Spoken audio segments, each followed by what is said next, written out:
الشيطان الرجيم.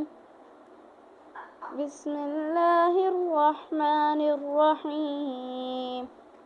ألم تر إلى الذي حاج إبراهيم في ربه أن آتاه الله الملك إذ قال إبراهيم ربي الذي يحيي ويميت قال أنا أحيي وأميت قال إبراهيم فإن الله يأتي بالشمس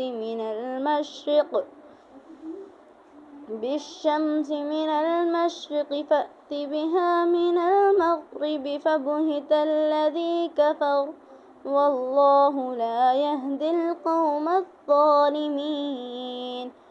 أو كالذي مر على قرية وهي خاوية على عروشها قال أنى يحيي هذه الله بعد موتها فأماته الله 100 عام ثم بعثه قال كم لبثت قال لبثت يوما أو بعد يوم قال بل لبثت 100 عام فانظر إلى طعامك وشرابك لم يتسنه وانظر إلى حمارك ولنجعلك آية للناس وانظر إلى العظام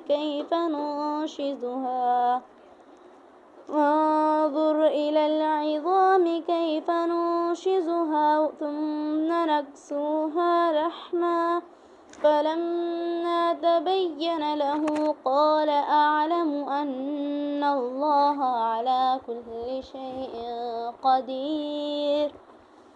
وإذ قال إبراهيم رب أرني كيف تحيي الموتى قال أفلم تؤمن قال بلى ولكن ليطمئن قلبي قال فخذ 4 من الطير فصرهن إليك ثم اجعل على كل جبل منهن جزءا ثم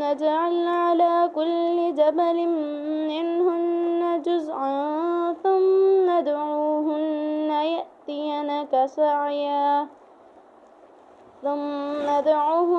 يأتينك سعيا واعلم أن الله عزيز حكيم. مثل الذين ينفقون أموالهم في سبيل الله كمثل حبة أنبتت 7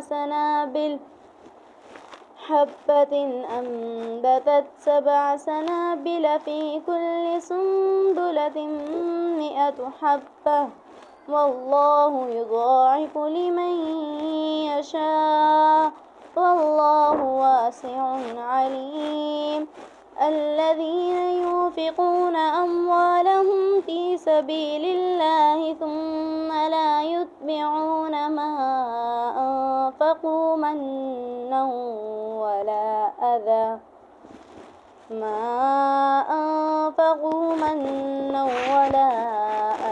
لهم أجرهم عند ربهم ولا خوف عليهم ولا هم يحزنون. قول معروف ومغفرة خير من صدقة يتبعها أذى والله غني حليم. يا أيها الذين آمنوا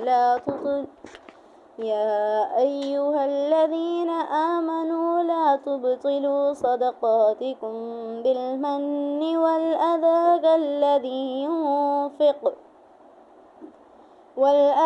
كالذي ينفق ماله رئاء الناس ولا يؤمن بالله واليوم الآخر فمثله كمثل سفمان عليه تراب فأصابه وابل فتركه صلدا لا يقدرون على شيء مما كسبوا والله لا يهدي القوم